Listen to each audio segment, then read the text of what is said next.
This week on the Digital Coffee, 10-minute of TikTok. Instagram is finally adding auto captioning to feed videos, and on LinkedIn, I almost forgot what platform. On LinkedIn, you're soon going to be able to add career breaks. All that and more after this.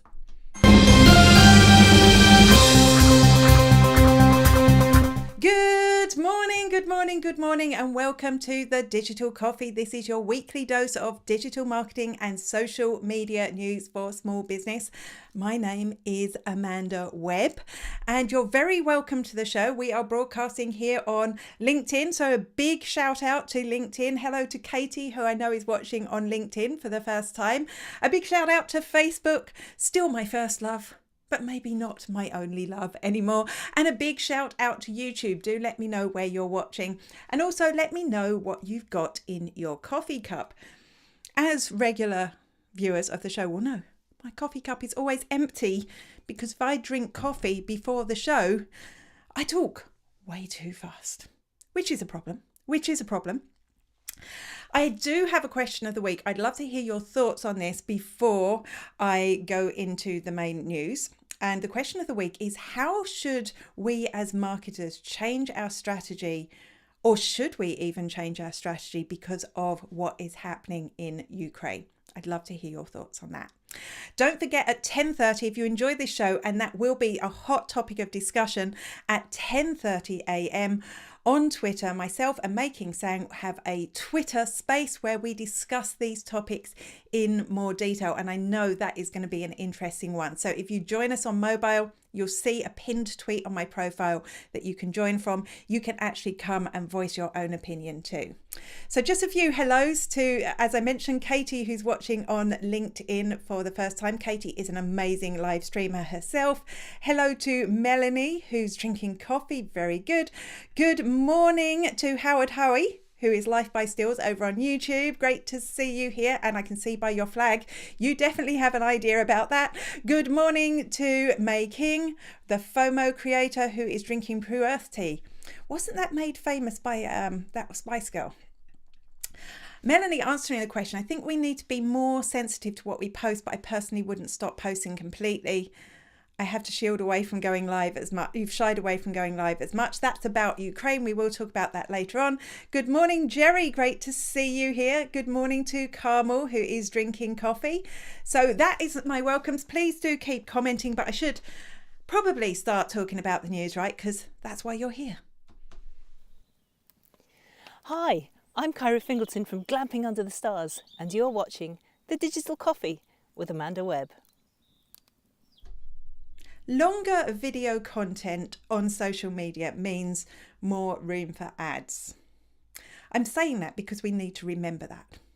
Because obviously the social networks have a reason for wanting longer video on social media. Why am I talking about this? Because TikTok are now going to allow users to upload videos up to 10 minutes long. 10 minutes. At the moment, the limit is 5 minutes. And if you're me, which means you've only ever uploaded like 4 TikToks ever, it's 3 minutes. So this is quite a jump. So why would TikTok be doing this? Could it be because they want to place more ads?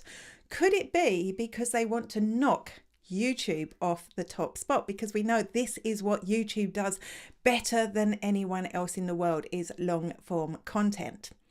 And there is a case for it. When you think about it, people will sit on YouTube for hours upon end watching content. So surely they would do, well, I think we already do that on TikTok anyway, but just not one piece of content, one long piece of content at a time. So 10 minutes on TikTok, it is doable. On the downside, of course, this could ruin what is magical and wonderful about TikTok. Well, it couldn't. I'm saying that. It could ruin what's most addictive about TikTok is the fact that you don't have to commit for a long time to watch those videos. But even at 5 minutes, maybe that's too much of a commitment. Maybe that change has already happened. I do think that TikTok creators, existing creators, are better set to make 10-minute videos that people will keep watching to the end. because they've had that restriction before, because they've had that, they had to fit everything into a tight space. They're good at keeping things concise. So there is a strong possibility that the longer videos could still be entertaining enough to keep us watching. From a business point of view, we're probably the people who are going to, we could create our own TikToks, but what's working better for businesses and is less time consuming is to work with creators on TikTok. And of course, a 10-minute window for somebody to demonstrate your product is going to be way better than a 30-second or a 1-minute window or even a 5-minute window. So I do think there are advantages for those people who want to work with creators. You're going to have a lot more scope to do what you want to do. I can see my comments flitting by at an alarming rate. So let's go and have a look at and they're long. I love this. So Katie is drinking decaf Earl Grey with poached eggs on toast. That is my favourite breakfast, poached eggs on toast, but I am too lazy to make it myself. And I think that's why it's my favourite breakfast, because I always have it out. Good morning to Deirdre, who began listening via an ads-free app and realised she couldn't comment from there. That's interesting. Good morning. Making says she hasn't changed her marketing strategy, but you've been sharing uplifting Ukraine solidarity stories. That's a great approach. We will be talking about this a lot later on our Twitter space, so don't forget to come on over to Twitter at 10:30. Good morning to Kyra, who's trying to listen and clean the Glamp site for the reopening. Oh, that's so exciting that you're reopening this afternoon. It's hard to hear me over the Hoover. Very good. Brian, great to see you here, Brian. Ukraine based on my media experience of the pre and post invasion, social media marketing should take huge interest in social audio. Actually, yes, immediately it happened. Twitter Spaces really came to life because that was the place where you were getting real time stuff from the ground. It was really fascinating. And of course, that's a lot easier for people to do than video from the ground. I'd also like to know how you find sticky notes that actually stay and don't curl up. Well, Kate from Pet Sitters Island bought me a gift of some. There she is. She's just popped into the comments there. Here is Kate. She must have heard me say her name. She bought me this amazing giant pack of post-it notes, which are super sticky. You can get super sticky ones, and they're really good because you can peel them off several times and move them around without them falling off. I'm getting off topic. Let's go back to the news. Hi, I'm Charlie Lawrence, and you're watching The Digital Coffee with Amanda Webb. Captioning your videos is important, not just for the hard of hearing who need to be able to see what you're saying. That is the biggest reason to do it and probably the most important one. But it's also important, particularly now that people are going out and about again, because so many people will want to watch your social media videos with the sound off because it's not appropriate for them to have the sound on. It's pretty ridiculous to me that it has taken this long, but finally, Instagram have added auto captioning to videos you upload to the feed. So we know we have them already on stories. We know we have them already on reels, but now all videos will have the option to be auto captioned by Instagram. Why has it taken so long? I don't know, but Adam Mosseri, I feel like I'm saying his name wrong. Someone can correct me. Announced this week that they were going to be launching this auto captioning feature. When you're uploading a video, you will see under the advanced tab under accessibility, there is the option to auto caption. Now, I haven't seen how this works yet because I haven't uploaded a video. I'm thinking I might test it later on today with the little trailer I make for this show. So I don't know what the style is. Is it just like a standard caption, or do you get to do something fun and funky like you can on stories and reels, and can you edit it? I don't know yet, but let's just say we've been waiting a long time for this. This is important for your customers, people who can hear and people who are hard of hearing alike. So well done, but way too late, Instagram. Hello, this is Rob Charles, the voice of Mike on Forever FM on Peter Kay's Car Share. BAFTA award winning, I've got to say, but I've not seen the BAFTA yet. Anyway, you're watching The Digital Coffee with Amanda Webb. Enjoy. I'm on tea. Shh. Instagram's focus on video is continuing. It's continuing. They really do want you to do this thing, and they're trying to make the whole thing simpler.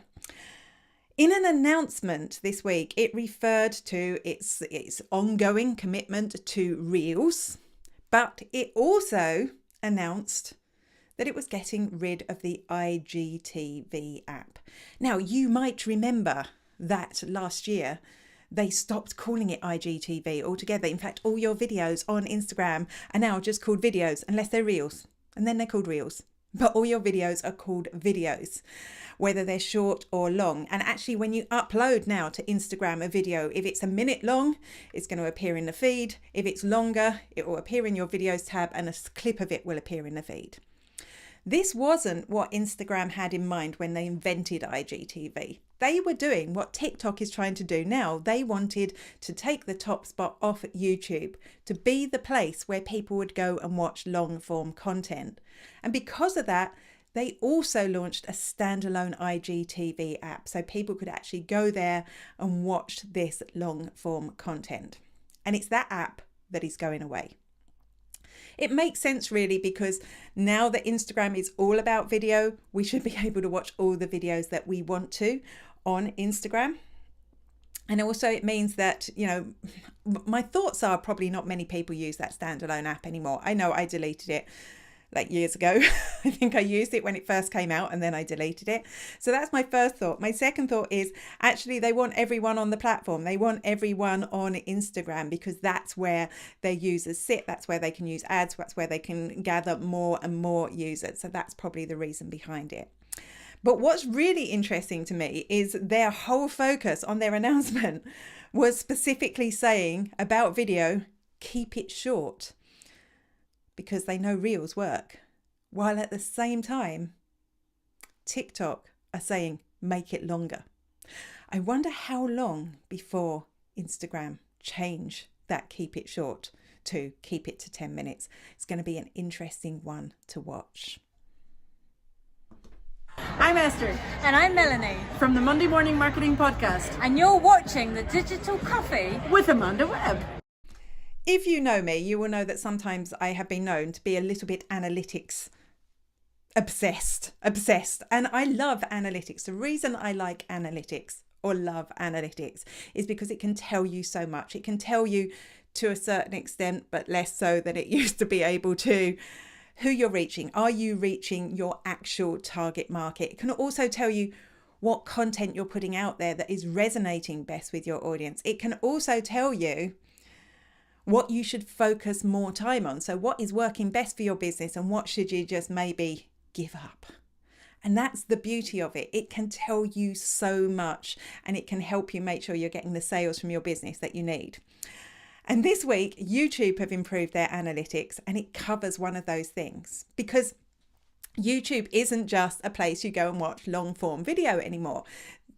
Some of you are watching this live on YouTube. This is a live stream, which is different to the original edited videos that you will see on YouTube. Then there's shorts, which are your vertical short form videos that are a bit like TikToks and a bit like Reels. Then you can actually, if you've got 500 subscribers or more, you can actually post like social media posts into your YouTube, which could be a really good way to keep your audience engaged and find out what they want. There's also stories, although I've never seen a story on YouTube. And until now, all the data was kind of hard to sift to find out which one of these was doing the best. But now they've introduced a new interface where you will be able to break down your analytics by content type. So you'll be able to see, is it your live streams that are doing the best? Is it your edited video? Is it your shorts? Are actually people seeing your posts? And that can help you make decisions about how you should use YouTube into the future. It's also going to show you an overlap of your audience. So you'll be able to see, are the members of your audience that are looking at all those things? And obviously the larger portion of your audience that are doing all of those things, the better, because they are your number one fans. So the more number one fans you have, the easier it is for you to spread your message and make sales. Plus, if you're monetized, you're going to be able to see which of these channels is contributing the most to your monetization, to the income you make. So What I really like about this is it is helping not just YouTubers, but also marketers who use YouTube to identify whether they should be spending more time on YouTube and which section they should be spending more time on, which for me is an exciting update. And I know for any of you that are spending time on YouTube, it should be an exciting update. Please look at your analytics, please. I'm Esther And I'm Melanie. from the Monday Morning Marketing Podcast And you're watching The Digital Coffee. with Amanda Webb. How do you fill the gaps in your CV, and should you fill the gaps in your LinkedIn profile? This is something that's become really important, particularly for women. It's not just women, but a lot of women will take a career break when they have children. And, writing that up in your profile or in your CV or on your LinkedIn profile, people are unsure about it because people are worried that their employers or potential employers will be put off by the fact that they've taken a career break or that there's a gap in their CV that they haven't filled. And employers are also, or have traditionally been, a little concerned about career breaks. And it's not just women though. According to LinkedIn, 62% of employees have taken a career break at some point in their career, which is interesting. So it makes sense that we destigmatize this. And LinkedIn is now allowing you to add career breaks to your LinkedIn profile. And this is just like setting up a job position. It's just a specific type of post that you put into your feed that will put into your profile that will fill that gap. And you'll be able to choose, what was the career break? Were you a caregiver? Was it a gap year? Were you being a parent?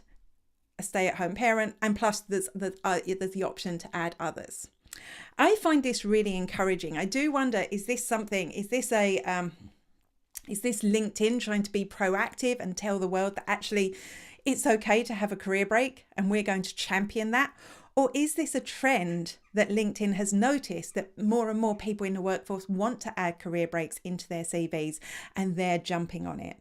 Either way, it's massive for parents, particularly women, because it is mostly women, but also, of course, the stay-at-home dads that have taken that time off to bring up children, which we all know is a challenging job in itself and shouldn't be looked down on.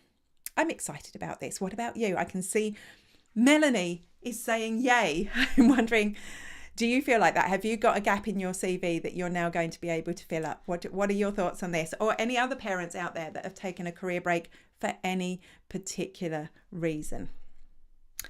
I've got a button to press. I just need to look. Oh, I think she was saying yay because that was Melanie on screen a moment ago.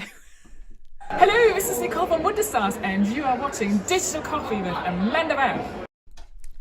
As you probably know, when you set up an ad in the Facebook ads interface, it automatically posts to Instagram unless you tell it you don't want to. And there's other placements as well. There's other places that it goes to. You can switch them off, but Facebook always recommends you use auto placements. I would disagree slightly. But usually Facebook and Instagram are good places to put your ads. But if you set up an ad on Instagram, so this is more like a promote post, it has got some layers that you can do, it only shows on Instagram. But Instagram are working on something that could change that. Now, when you set up an ad via that promoted post on Instagram, you're going to now have the option to also post it to Facebook. Why would you do this? Well, more reach. Believe it or not, some people are still on Facebook and they don't look at Instagram very often. I may be one of those people. I'm not a big Instagrammer. I don't spend a lot of time there. So if you're trying to reach me with your Instagram ad, you're going to miss me. Whereas if you do this and have a placement on Facebook, I may see your ad. And that can be important for particular members of your target market that prefer Facebook, but you prefer setting up your ad and creating your content on Instagram. I think it's good from that point of view. I also think this is obviously Facebook and Instagram Meta. This is obviously Meta trying to make a bit more money, because if you reach more people, you can spend more on ads. It's more likely to succeed. They're just trying to get more people doing this. That is my thought. But I do think it's a good thing, to be honest, because I think, yeah, you are missing a portion of your target market if you are excluding Facebook users. Hello to Making. I love that LinkedIn are paving the way to encourage us to be loud and proud of their career breaks. Absolutely. Absolutely. I think it's fabulous. Whether they came up with the idea or if they're just on a trend, I do think it's a great trend to have, because a gap in your CV, it could actually be a good thing. Like I say, being a parent requires a lot of skills. You're a team member, you're a leader, there is so much there. But also if you took a career break, maybe to go and work on a project overseas, or work with a charity, or if you took a gap year, there is the skills you learn when you do these career breaks. I mean, when you think about it, college is a career break, because I learned a lot at college. I did video production in college and TV production, and here I am now. But I think a lot of the life lessons I learned in college were more valuable. So we need to stop stigmatizing people for having gaps in their CV. I'm going to rant about something else shortly, so stay with me. Hi, Sasha Lydia from Think Outside the Bot, and you're watching The Digital Coffee with Amanda Webb. It's been just over a week since Russia invaded Ukraine. And at the time, there was a lot of talk online about what marketers should do right now. And actually, whenever there's any disaster, whether it's a natural disaster or something like this happens, there's a lot of talk about what we should do. Should we talk about it? When we do talk about it, you have to be really careful how you talk about it, because you don't want to look like you're profiting from it. So last Friday, I still did my digital coffee. I still posted my social media content. You have to be careful. There's nothing there that's going to clash, particularly if you're targeting people in Russia or the Ukraine. Probably not a good idea to do that right now. But in general, because your life is going on, because you're continuing to market your business, doesn't mean that you don't care. So what should we do? I mean, for most disasters that we would want to stop our social media for, they last 1 or 2 days. I would love if this ended tomorrow, but I don't think it's going to. I think this is going to be hopefully over as quick as possible, but it's going to be around for a little while. We can't stop selling for the length of the war, and that's the sad thing. But what can we do? I saw a post from my local hotel during the week, and it was showing a picture of an employee who was from Ukraine and talking about his story. And I thought, this is good. This is good because it makes me realize there are people in my own community that are from Ukraine. It really brings the war home and makes me understand and care. It's not that I don't care. I care a lot about what's going on, but it really makes you think this isn't something that's happening in a far off land. This is something that's happening locally. There was no sign there that they were using that to up their brand. It was just a good way of saying, hey, look, there are people around us all who have family in Ukraine. But I don't think we can be. So one thing I did, I put a Ukraine flag on my Twitter profile for a couple of days. And then I went, does this just look like I'm not talking about Ukraine? I'm not doing anything. So I took it down. And then I wasn't sure, should I have taken it down? I am conflicted to what I should do right now. But one thing I do know is we have to keep going. People need entertainment and joy and happiness, as well as understanding what's happening in the world. People need to buy things. This is our income. This is how we make money as businesses, as marketers. We still need to make money to survive. I don't think anyone that is employed is thinking about what they should or shouldn't do regarding the Ukraine. They're not going to lose money if they stop doing it. So I do think we're stuck in a bit of a quandary. I don't have an answer to this. I don't have a link, but I did feel like we needed to talk about this on the Digital Coffee this week. I really want to hear your thoughts, so do throw them into the comments, but please join us at 10:30 a.m. on Twitter Spaces, myself and Making, where you can tell us what you think. What should I do? Should I put the Ukraine flag back on my Twitter profile? Does that look good, or does it look like I'm just posturing? I really want to hear your thoughts, so come over to Twitter. And this isn't just me promoting my Twitter space. I really want to talk about this. Come over to Twitter at 10:30 a.m. You will see a pinned tweet on my profile at Spiderworking. I want to hear what your thoughts are on this. And to end on a happy note, just a big smile. It's the weekend. Next week is going to be my last show before I go to San Diego for Social Media Marketing World. I won't be doing a live show from there, but I will be doing a pre-record that you'll be able to watch. Lovely comment here from Kyra. You're really not sure what to do to support Ukraine. The local brewery is doing a pro-Ukrainian beer and sending proceeds to charity supporting Ukraine. Considering some sort of fundraiser or charity donation. You know what, Revolut, if you don't know the history of Revolut, they are owned by they're a British company owned by a British citizen who's from Russia and a Ukrainian, I don't know, are they a British citizen or not, which is lovely. And they've actually set up a fund where you can actually donate directly to Ukraine charities. And I've done that through there. 100% of what you put in actually goes out. But yeah, I think we all want to do something. What is it that we should do? Okay, I will see you all over on Twitter at 10:30 a.m. If you're not a Twitter person, I will see you back here, same bat time, same bat place. Until then, bye-bye.